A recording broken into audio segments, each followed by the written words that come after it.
Today we're making crispy chicken with jalapeno braised kale, and we start with the chicken. In this very hot pan with a very generous amount of high smoke point neutral oil, we add our chicken pieces skin side down. And through heat, we're rapidly evaporating the surface moisture of the skin, beginning the process of turning them crispy. And that's why it's very important to form one layer, to not crowd the pan too much. Otherwise steam will be trapped and you start boiling them. Through heat, we're also causing the Maillard reaction, what's going to make this taste complex and meaty. And later on, caramelization, what's going to give us that nutty complexity. Today I'm using chicken thighs for this recipe. You can also use breast. At this point we're solving purely for the skin, so give them time to render the fat, to evaporate the surface moisture, to meaningfully crisp up. Don't agitate them. Let them cook for 8, 9, 10 minutes so they can meaningfully brown. Now we have the desired color. And yes, I do get splashed sometimes. We brown the other side. At this point, they should release themselves with a tiny nudge. Beautiful. Once the other side's brown, we transfer them to a tray to finish cooking and continue to crisp up in the oven. If you're using chicken breast, there's a chance that they'd be cooked by now. So use a probe to check the temperature. For breast, you want them to get to around 60 degrees Celsius. And for thighs, about 73. Now, we skim off some of the excess fat, which is now a mixture of our oil and rendered chicken fat. You can always add them back in later. Now, with all those beautiful burn bits, beautiful flavors, and a bit of the rendered chicken fat, we start to build our braise, starting with the thinly sliced onion, which would give us a savory, slightly sweet foundation.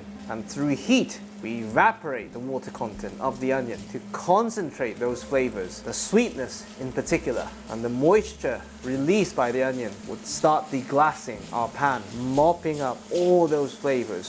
So we're mixing flavors without compromising on texture. I forgot to salt the chicken, but you salt them when you cook it. We're deliberately not salting the vegetables because of the liquids we want to use later. Once the onion is translucent, we add one of the 2 stars of the show, the jalapenos, sliced, seeds removed for texture. Now, raw jalapenos are known for their sharp heat, but once you braise them, you get mellow heat, and further down the line, you start to get some subtle sweetness, and even further down the line, some tangy fruitiness, making them extremely complex. If you've never tried this before, just slice some jalapenos, soak them in soy sauce for half an hour. You'll taste the difference. Now the other star of the show, the kale, just the leaves with the stems removed, because that could introduce too much bitterness. Now raw kale is peppery and slightly bitter, but once you braise them, the bitterness becomes mellow.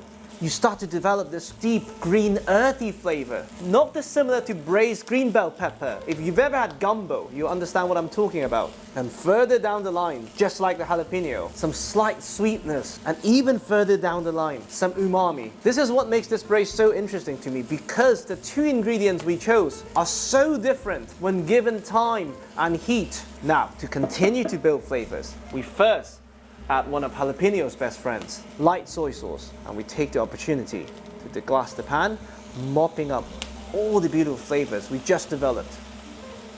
And of course, soy sauce brings the salinity and a ton of umami, and we can afford to be quite generous because we've not salted this at all. Next up, to reinforce that tangy freshness from the jalapeños, and what I consider as one of Kale's best friends, Worcestershire sauce, to bring even more umami to the mix. Now, we continue to deglaze the pan with some water, making sure we have no flavor left behind. Until something starts to burn, the color you get often positively correlates to flavor. Now, we cover with just enough water. And the reason why we can't make this one pot, because we're going to cover this with a lid, reduced to medium heat. I want to really cook down the kale, cook down the jalapenos, to get those complex flavors we just talked about. And for that to happen, about 20 minutes. After 20 minutes, look at this beauty. You can even smell the depth it developed. You taste and you adjust for the seasoning. Our chicken's well cooked and well rested. Of course, you have the option to puree this and plate it individually. We're just gonna do family style for our presentation pieces, of course. And that's chicken, jalapeno, and kale.